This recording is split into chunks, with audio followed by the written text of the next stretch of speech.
Աստված հավատարիմ է, Դեյվիդ Վիլկերսոն, օր մարտի 10։ Որտեղ է բնակվում Աստված։ Տեր Հիսուսը երկինք համբարձվելուց հետո Հովհաննես առաքյալին փառքեհի անալի տեսիլք տվեց։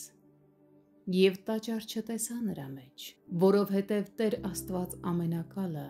և գառն է նրա տաճարը, և քաղաքը ոչ արեգակին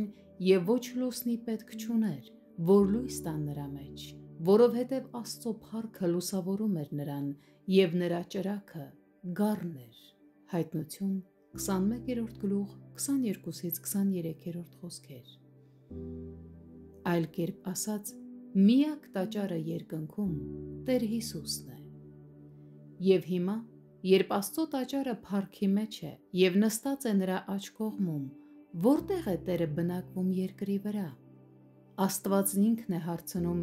ինչպիսի տուն ես շինելու ինձ համար, որտեղ է իմ հանգստավայրը։ Մենք գիտենք, որ ոչ մի շինություն չի կարող պարունակել Աստծուն,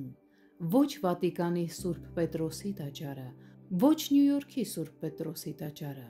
ոչ էլ եվրոպական մեծ տաճարները։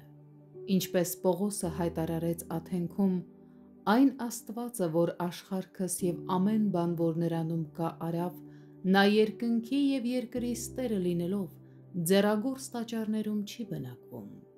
Գործք 17:24 խոսք։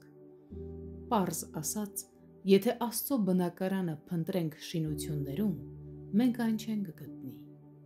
Տեր Հիսուսն ասում է. եթե մեկն ինձ սիրում է, իմ խոսքը կպահե,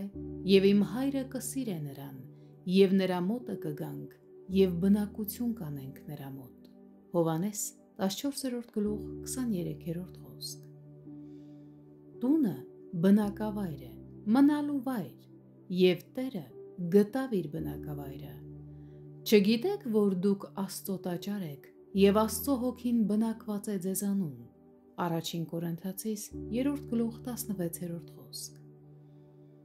Երբ Սուրբ Հոգին Վերնատանը իջավ աշակերտների վրա, նա լցրեց նրանց իրենով, նրանց մարմինները դարձան Աստծո տաճար, և Հոգին նրանց զորություն տվեց հաղթական կյանքի համար։ Պողոսն ասում է. ուստի փառավորեցեք Աստծուն ձեր մարմնումը և ձեր հոգումը, որ Աստծունն են։ Առաջին Կորնթացիս 6:20 խոսք։ Դուք պատկանում եք Աստծուն, և նա ցանկանում է, որ դուք լինեք նրա հանգստավայրը։ Ուրեմն այժմ բացեք ձեր սիրտը ճշմարտության առաջ և փառավորեք նրան, ընդունելով նրա փառքը։